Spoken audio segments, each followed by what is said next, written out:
Zay ny amin'ny voainy fa Nifarana androany kosa ny fanofanana ireo teknisianina malagasy momba ny harena an-kibon'ny tany sy ny jeolojika sy ny mpampianatra ambony momba ny siansa sy ny tontolo iainana eny anivon'ny oniversiten'Antananarivo iarahana amin'ny Repoblikan'i Chine. Nandritra ny tapabolana moa no nanatanterahina ny fanofanana ary nisy ny fizarana mari-pakasitrahana androany omarika izay famaranana indrindra ny fiofanana izay. Tombony lehibe ho andreo teknisianina malagasy sy ny mpampianatra ambony momba ny siansa sy ny tontolo iainana eny anivon'ny oniversiten'Antananarivo ny nanarana fiofanana tamin'ireo manam-pahaizana sinoa nentina hanatsarana ny fahaiza-manao. Maro no sehatra ny ompana amin'ny fiofanana raha nambarany sekretera jeneraly ny ministeran'ny harena an-kibon'ny tany.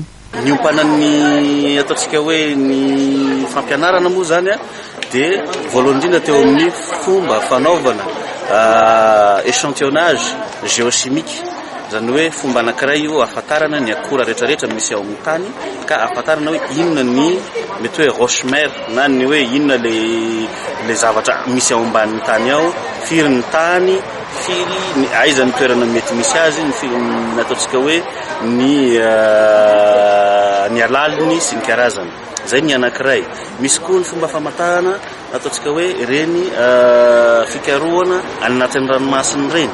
Satria mahafantasy tsara tsika fa tsika manana plateau continental lehibe ao atsimon'ny Madagasikara zay fantatra fa misy harena ihany koa.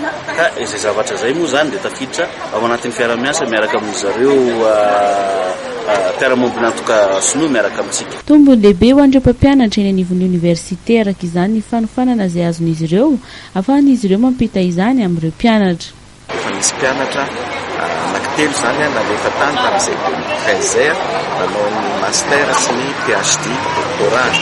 Dia amin'izao misy mpianatra telo hoe mbola ho alefantsika indray hanao fianarana any hanao ny master sy ny PhD.